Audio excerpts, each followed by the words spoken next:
channel Ideku Planner. Hai.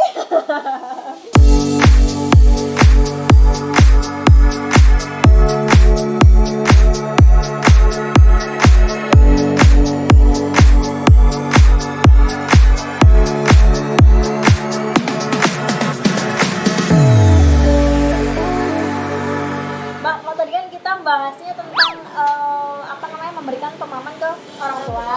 Nah, kalau sekarang gimana? Misalkan nih punya teman gitu. Gimana caranya kita sebagai seorang teman menjadi seorang support system, menjadi salah satu bagian support system ke calon pengantin ini agar dia tidak terlalu down lah menghadapi pandemi ini, Mbak. Nah iya, ini penting juga Mbak. Tadi kita udah bahas tentang gimana pasangan itu supaya saling berkomunikasinya enak gitu ya. 3 basic skillsnya pasangan.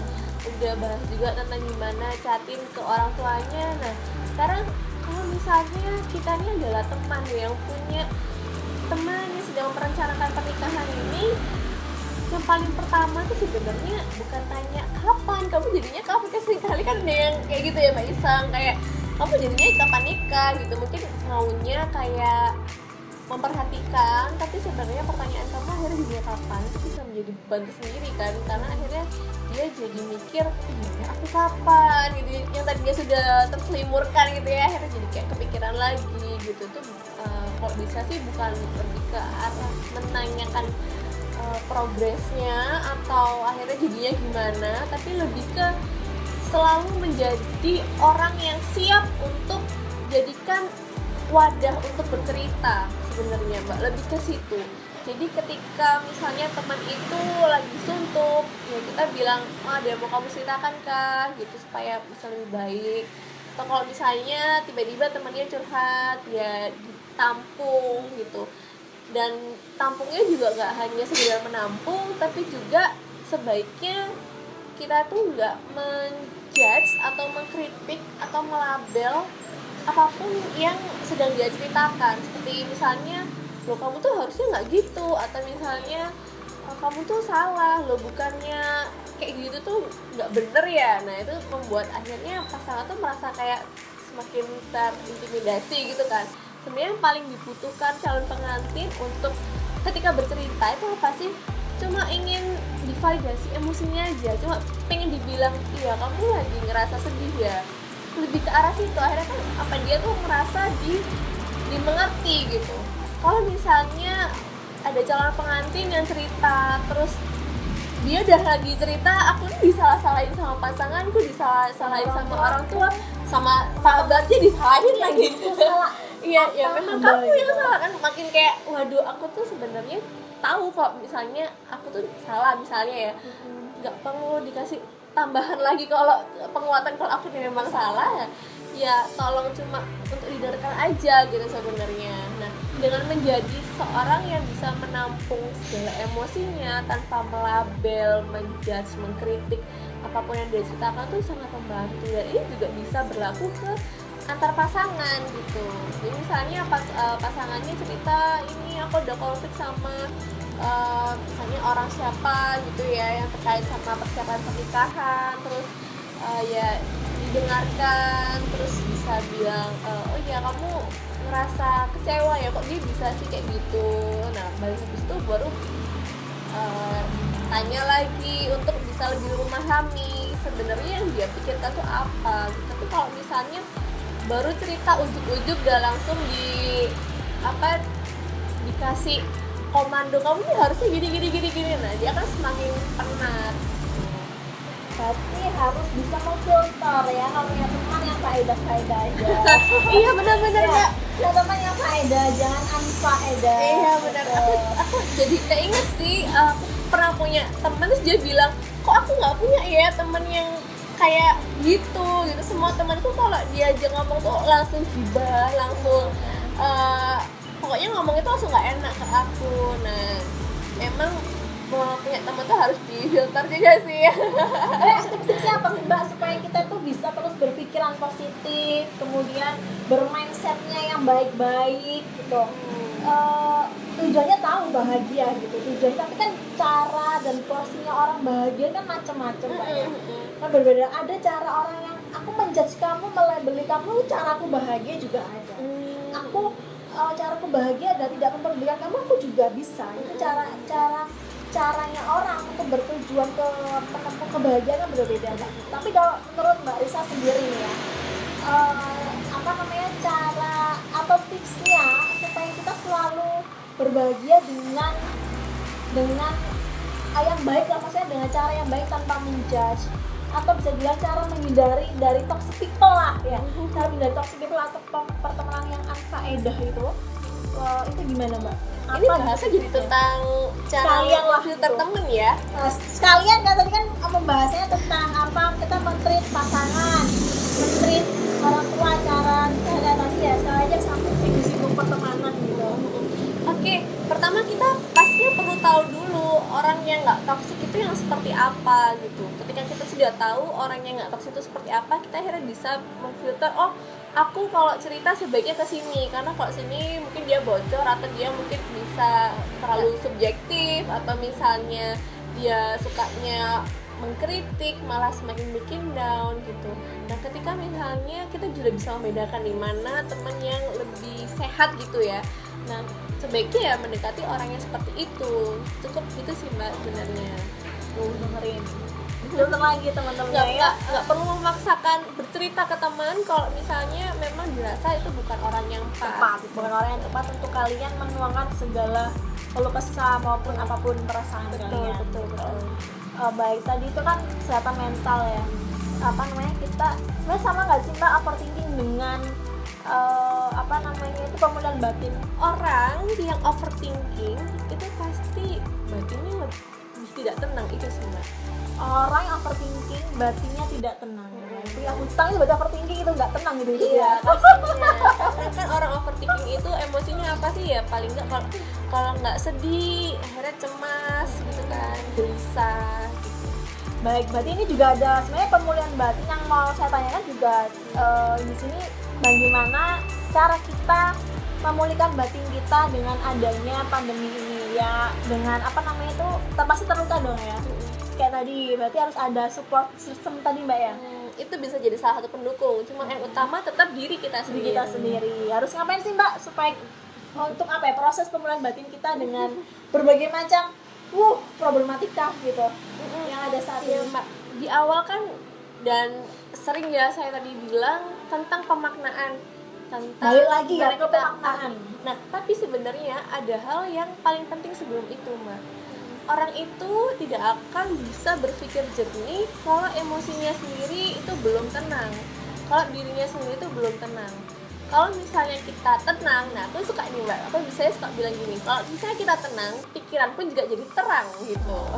Kalau orang bisa tenang, pikirannya juga jadi terang. Okay. Jadi maka dari itu kenapa kok tadi aku bilang ke Mbak Pipi, kenapa kok teman itu sebaiknya cukup memvalidasi temannya, emosi temannya kalau misalnya diceritakan. Orang itu nggak akan masuk dibilangi harus apa kalau dia sendiri itu belum dipahami emosinya gitu, dia belum tenang gitu. Kalau misalnya si teman ini sudah tenang, sudah lebih nyaman dengan keadaan, nah mungkin baru waktu itu adalah saat yang tepat untuk diberikan pemahaman atau misalnya informasi gitu.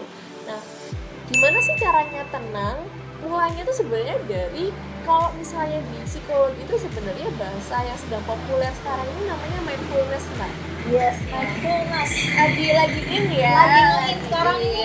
Bahasanya selama pandemi ini yang dibahas mental health, gitu kan ya? Mental health, betul. Mental health. Kemudian mindfulness, meaningful, itu yang lagi dibahas. Mindfulness ini muncul nggak cuma karena sekedar ilmu baru gitu, tapi kenapa kok dia sangat terkenal? Karena memang banyak penelitian yang menunjukkan bahkan seberat depresi pun itu bisa pulih dengan kita meningkatkan mindfulness kita gitu. Caranya itu gimana sih? Karena mindfulness itu sebenarnya intinya adalah bagaimana kita mengamati situasi, pikiran kita dan perasaan kita Mbak, tanpa menilai, menjudge, atau melabel gitu. Caranya tuh gimana sih? Pertama, gimana caranya kita mengobservasi situasi, tanpa ngelabel itu tadi ya, Iya, yaitu betul. adalah contohnya sekarang di pandemi ini. Oke, situasinya adalah saya mau menikah tapi ada hambatan, yaitu tidak bisa mengundang teman-teman. Perizinannya tadi ya. Saya tidak bisa mengundang teman-teman dari luar kota yang diharapkan gitu ya. Nah, observasi itu cukup sampai situ, Mbak. Tapi kalau misalnya kita memberi label itu seperti ini. Nanti gimana ya kalau teman-teman itu nggak datang, nanti pernikahanku sepi, nanti Ya, overthinking tadi nanti ya. orang lain bilang apa gitu. Nah, itu adalah contoh-contoh dari label atau Label. judgement atau kritik gitu.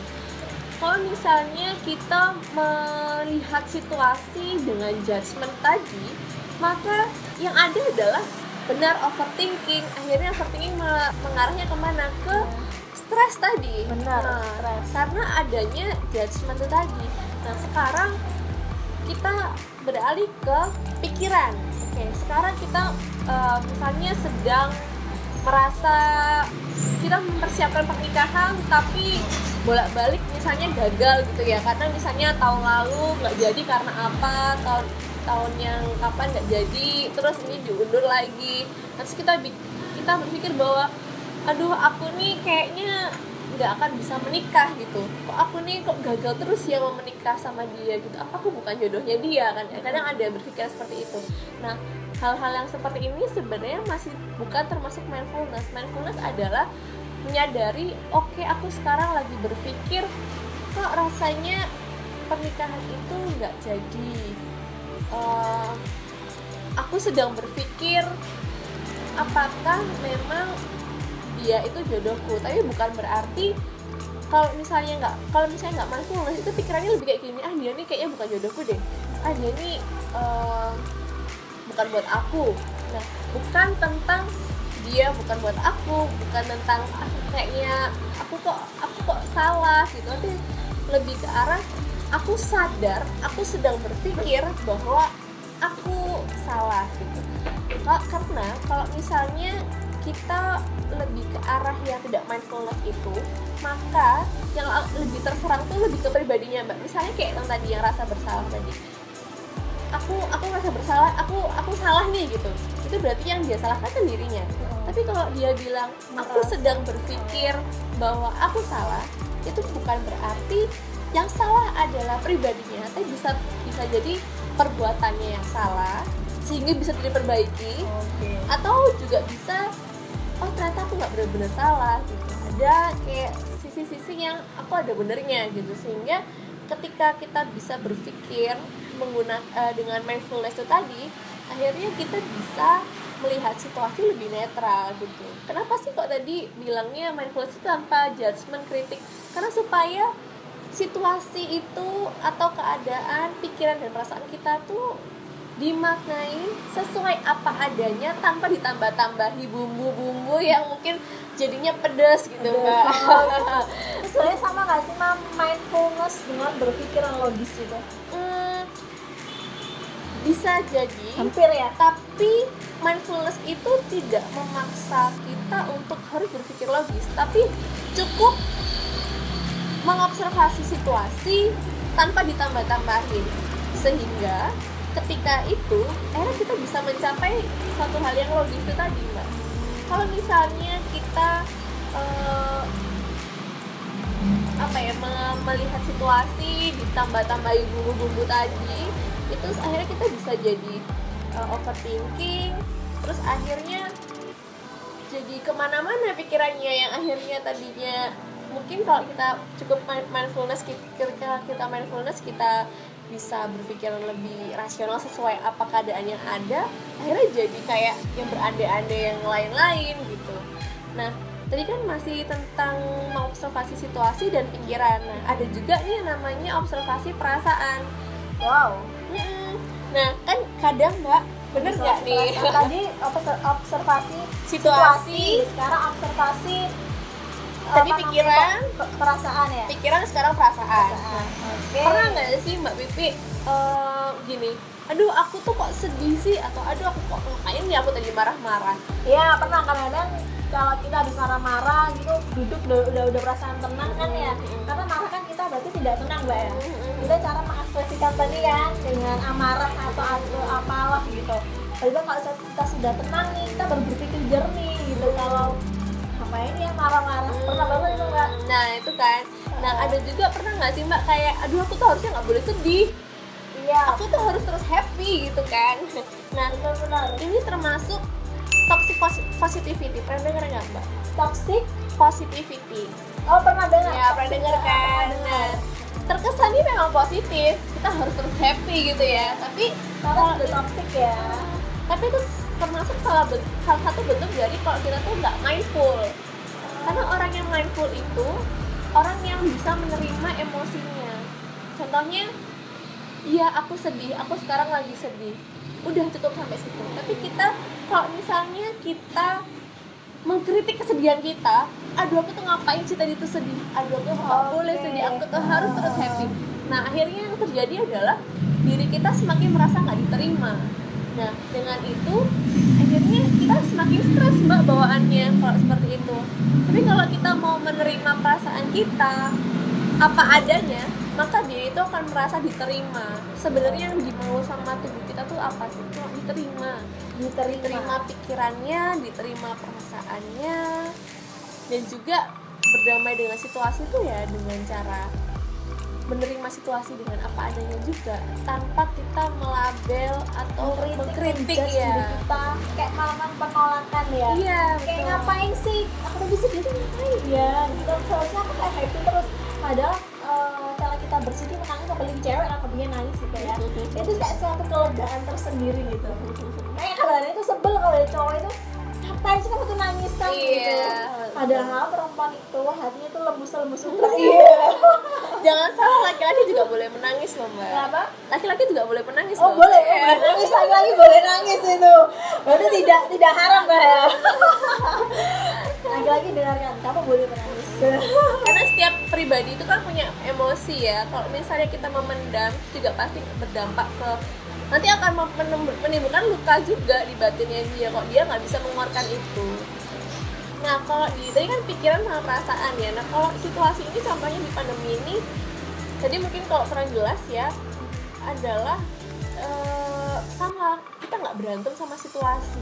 Kan tadi kita mikir tentang aku nggak boleh mikir ini, aku nggak boleh merasain, nggak boleh sedih gitu, aku nggak boleh mikir kalau aku merasa bersalah tuh nggak boleh.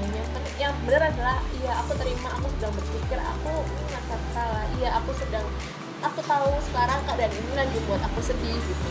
Nah untuk yang situasi ini lebih ke arah oke, misalnya sekarang udah pandemi, yaitu kita ngomongnya adalah oke, sekarang aku nggak bisa melakukan pernikahan karena ada Kondisinya seperti ini.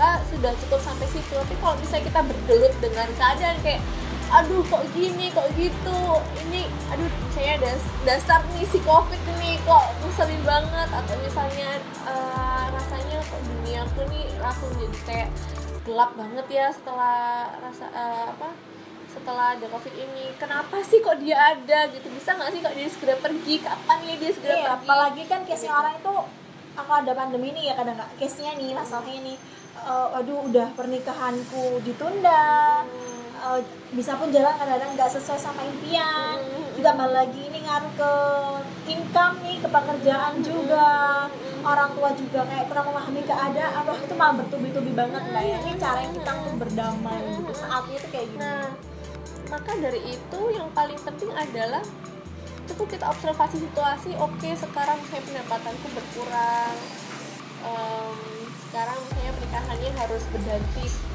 konsepnya, sekarang ada situasi covid ini yang tidak menentu, maka sudah cukup sampai situ saja, tidak perlu sebaiknya nggak ditambah-tambahi dengan kritikan itu tadi, judgmental tadi itu nggak perlu, cukup sampai penerimaan tadi. Nah benar Mbak, nah itu sebenarnya bukan sampai ke penerimaan dulu sih, itu lebih ke masih ke tahap observasi aja tanpa ditambahin bumbu-bumbu tadi ya. Tapi memang tuh hasil akhirnya adalah penerimaan. Itu hasil akhirnya. Ketika kita bisa cukup mengobservasi semua situasi itu, maka kita bisa menerima situasi yang ada kan, karena kita nggak bertengkar mbak sama situasinya. Benar, sama si Korontus ini kita lagi Benar, sama si Korontus ya. kita sedang berdampingan nih, ibaratnya kan dia goib tuh kan, nggak kelihatan. Betul. Ya kayak bener kamu punya dunia sendiri, punya dunia sendiri gitu ya. Kita Benar, saling benar. menerima, Benar, saling beradaptasi lah dengan keadaan sekarang gitu, bukan malah menolak ya kan? Ada juga loh mbak, tapi orang tuh mengira ini cara yang tepat, yaitu adalah menghindar. Menghindar. Ada orang yang memang tipe menyelesaikan masalahnya itu adalah menghindar. Dikira menghindar itu adalah suatu hal yang tepat, padahal itu sebenarnya ya kebalikannya dari overthinking itu tadi. Kalau orang overthinking itu adalah orang yang berhadapan pada masalah, tapi dia terus berantem sama masalahnya gitu ya. Tapi kalau orang menghindar, dia akhirnya pergi dari masalah, tapi dia juga pergi dari tujuannya. Misalnya ini tujuan, terus ini masalah, dia lagi jalan nih. Orang yang overthinking itu adalah orang yang terus berantem di sini. Dia nggak jalan-jalan nih, berantem Sama masalah yang tadi, ya. nggak sama tujuan, fokus sama tujuannya. Dia nggak nyampe tujuannya. Tapi kalau orang yang menghindar, dia akhirnya Belok balik arah nih, ya? balik, puter balik. iya putar balik. Oh. Jadi Dan sampai dan dia nggak Iya. menghadapi ya. Iya, benar. Dia nggak Oke. menghadapi. Ini juga nggak baik. ya, gitu. orang yang mindful adalah orang yang oke, aku ketemu sama masalah, ini masalahnya, oke ini keadaannya, terus selain masalah ini ada apa lagi sih? Oh ternyata ada potensi-potensi yang lain, ada celah-celah yang kita tuh sebenarnya bisa maksimalkan, kita potensialkan untuk kita bisa mencapai tujuan. Kayak aku bilang ke Mbak Bibi tadi, ternyata di dinding ini tuh ada punya pintu. celah kecil loh, pintu yang Ada seharusnya pintu. kita bawa mobil tapi kita diharuskan untuk jalan menuju tujuan kita Tujuan, tadi. iya. Oke. Maka kalau kita misalnya mau mindful, kita mau cukup observasi tanpa berantem sama masalahnya nih, menghabiskan waktu dengan berantem sama masalahnya, akhirnya kita bisa nemu celah, nemu opportunity, terus kita nyampe deh ke tujuannya. Benar tuh, ketemu opportunity atau peluangnya. Mm-mm. Harus apa ya, pandai beradaptasi mbak ya juga gini. Oke, tadi kan sudah kita membahas tentang cara-cara dan dampak-dampaknya gitu. Sekarang kita move mbak. Kita mau pemerintah mengeluarkan istilah baru yaitu new life. New life, kehidupan baru. Apa sih new life ini? Kayak kita kemarin kan nggak hidup gitu kan. Kemarin kita juga hidup coy, hidup friend. Cuma pemerintah menganjurkan dan mengharuskan kita pada akhirnya kita berdampingan gitu. Berdampingan, bukan lagi kalau tadi Mbak Risa bilang kita overthinking, lalu Bukan kita berantem sama masalahnya. berantem sama masalahnya, sama si COVID-nya ini. Bukan lagi kita juga menghindari, juga jelas nggak mungkin banget karena mungkin kita kan banget. menghadapi keadaan yang uncertainty, yang ketidakpastian ini kan, sehingga kita benar-benar kalau overthinking, mau nggak mau kita harus berdampingan, beradaptasi dengan si COVID ini gitu Mbak. Yang saya tanyakan juga, kita sekarang dihadapkan dengan new life, terus kita mengkondisikan, menyesuaikan kondisi mental kita setelah up and down seperti itu, kayak ya dengan berbagai polemik tadi lah di awal yang kita bahas gitu Mbak. Gimana caranya kita merubah kebiasaan atau new habit lah ya, new life, new habit, new me gitu, yang misalnya kita ya seperti yang kita bahas di awal banget, yang mungkin kebiasaan kita sudah bermain di luar sana, sampai rumah harus ganti baju lah, keluar pakai masker, pakai face shield kayak gini, yang harus jaga jarak kan, harus bersentuhan, apalagi yang punya pacar. Kalau yang jomblo aman sih ya. Ya nggak aman Jomblo juga aman. mbak, nggak bisa mencari yang baru kan. Oh iya bener, Iya. bener tuh ya jomblo. Kalau yang sudah berpasangan tapi harus jaga jarak, itu juga suatu adaptasi yang baru lagi, misalnya yang baru lagi. Mbak, menurut Mbak gimana nih cara kita beradaptasi dengan perubahan-perubahan besar ke diri kita, ke orang sekitar kita, dan orang lain di luar sana Mbak? Menghadapi new life lah. Tetap sebenarnya masih satu line ya mbak dengan yang tadi, bahwa ketika kita bisa tidak berantem dengan situasi dan nggak berantem dengan perasaan kita sendiri dan pikiran kita sendiri, akhirnya kita bisa lebih netral melihat situasi dan opportunity yang ternyata kita tadinya nggak pakai, yang kita nggak tahu kok mungkin itu ada gitu, jadi lebih kelihatan gitu.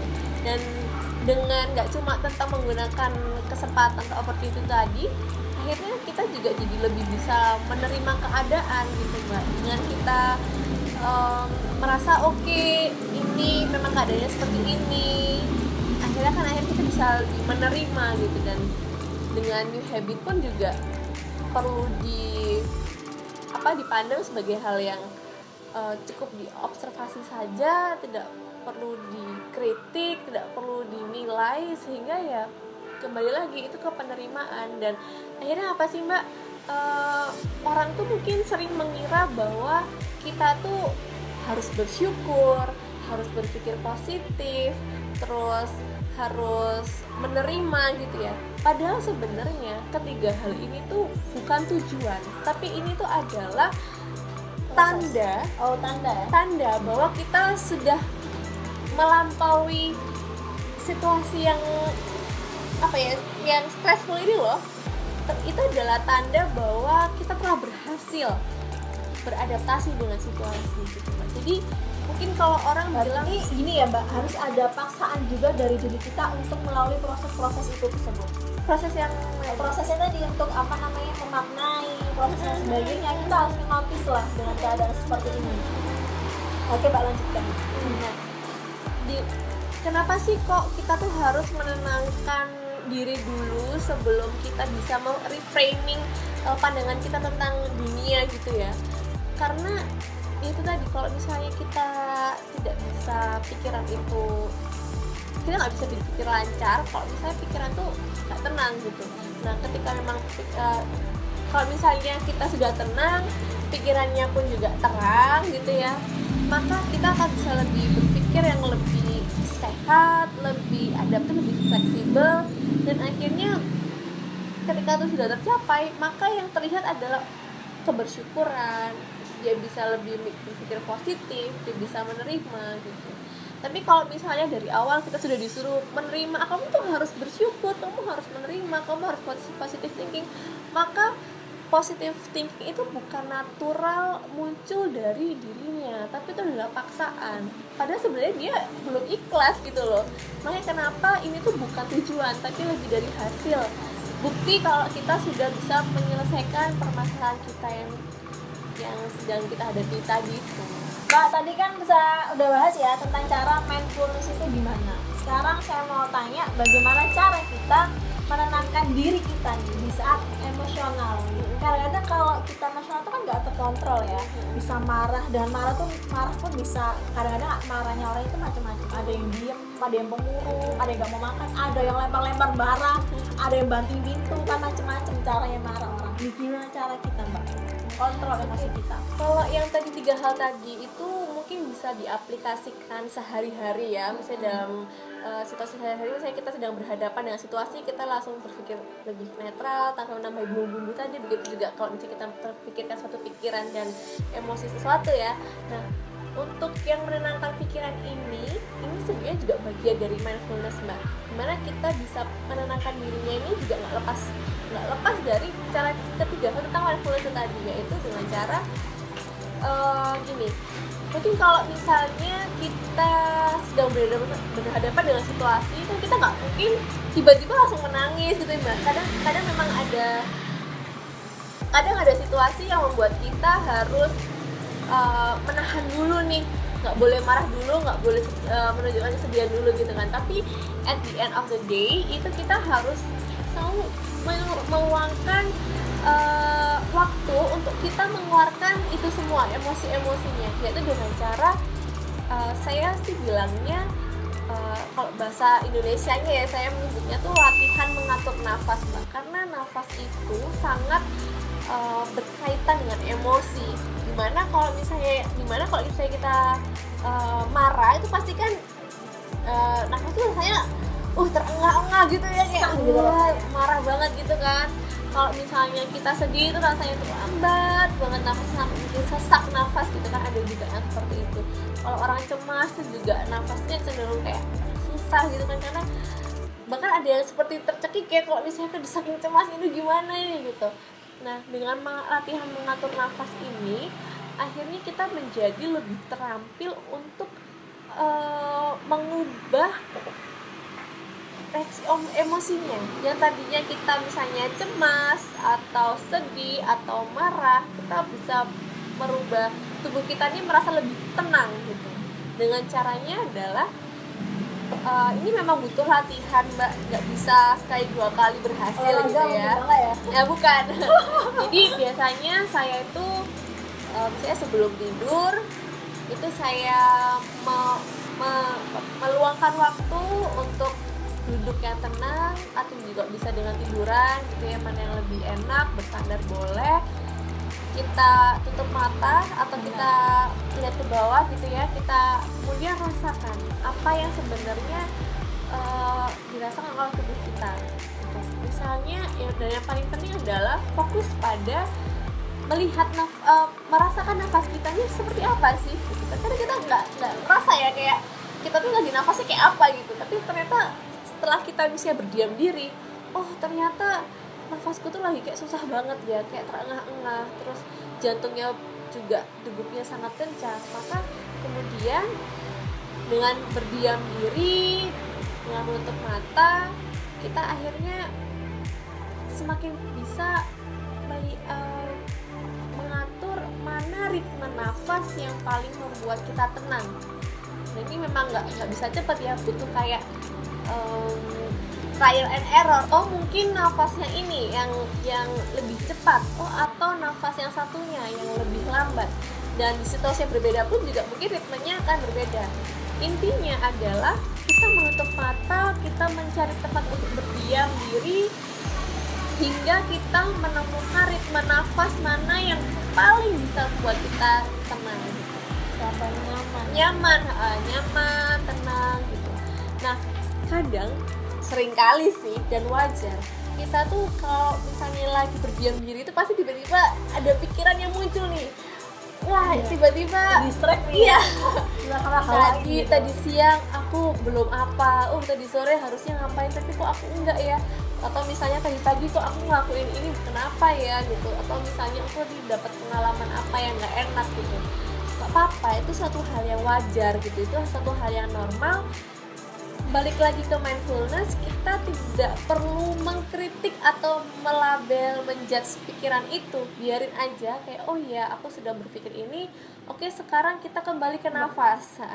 Kita kembali, ayo kita kembali sama ke seperti tubuh ya. Kalau back to laptop kita tujuan kita berarti. Benar. Dengan terus kita menyadari, sadar, kemudian kembali ke nafas, sadar, kemudian kembali ke nafas, akhirnya lama-lama akan terlatih. Dan di sesi terakhir ketika ini akan berakhir, maka diri pun juga akan menjadi lebih tenang gitu. Tapi kalau misalnya kita bilang, aduh kok aku kepikiran ini sih, nggak boleh, aku harus tenang, harus relax, ayo tenang, ayo relax, ayo pikirannya harus kosong. Nah itu malah semakin tegang akhirnya. Tapi kalau kita membiarkan pikiran itu muncul, maka akhirnya kita bisa lebih menerima. Mbak, kita udah bahas panjang lebar banget ya. Ini saya mau dengar dari Mbak Risa, pesan-pesan nih untuk para calon pengantin di luar sana yang sedang menghadapi situasi yang seperti ini supaya tidak terlalu stressful, supaya tetap happy. Apa nih Mbak Risa? Ngomong dong di depan kamera, di calon pengantin di luar sana. Untuk seluruh catin yang ada di sana, intinya kita jangan lupa yang pertama untuk saling menguatkan hubungan, karena itu yang fondasi utamanya itu. Tanpa hubungan yang kuat, maka pernikahan pun juga tidak akan terjadi gitu kan. Yang kedua, untuk selalu bekerja sama, menjadi social support satu sama lain, untuk bisa menerima emosi dan mendengarkan satu sama lain, mengekspresikan emosi dan memenuhi kebutuhan satu sama lain. Kemudian juga di situasi new normal ini, new habit dan new me ya Mbak ya. Iya benar, ya. new me. Kita perlu kembali lagi mereframing pikiran kita terhadap situasi yang sedang kita hadapi. Kalau kita misalnya merasa bahwa apa yang kita artikan di situasi seperti ini membuat kita stres, maka yang paling penting adalah merubah dengan cara pandang yang lebih positif, lebih lebih menyenangkan untuk kita, lebih bisa diterima gitu ya.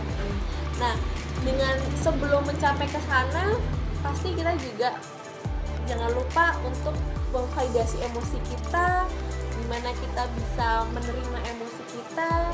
Nah, itu yang paling penting, menenangkan emosi kita, karena tanpa kita tenang maka pikiran kita juga nggak bisa terang, kita nggak bisa menemukan celah-celah di antara hambatan yang sedang kita hadapi. Tenangin dulu ya, tenangin dulu dengan cara pelatihan nafas tadi, atau bisa dibilang merefleksikan diri. Jadi intinya kalau untuk new life, new habit, dan new me itu sendiri, yang paling penting adalah kita melihat situasi seperti apa adanya tanpa kita kritik. Artinya kita nggak berantem sama masalahnya, sehingga ketika kita bisa lebih melihat suatu hal di sekitar kita tuh lebih lebih netral, maka akhirnya kita bisa menemukan celah, dan akhirnya dengan melalui celah itu kita menemukan opportunity yang tadi kita nggak ngerasa itu bisa, dan akhirnya kita bisa menjadi orang yang hidup dan akhirnya memiliki new habit, new life, dan new me yang lebih menyenangkan gitu. Tadi kuncinya adalah tenang dan terang. Ingat ya, poinnya itu tenang dan terang. Oke, kita akhiri perbincangan dan sharing-sharing santai di hari ini. Saya ucapkan terima kasih sama Marisa. Terima kasih banyak ya Mbak ya sudah datang. Terima kasih waktunya. Aduh, jangan bosan-bosan, kita mampir ke sini lagi ya. Kita akan ketemu lagi nanti pada perbincangan seterusnya atau selanjutnya dengan narasumber yang berbeda. Terima kasih semuanya, friend. Bye.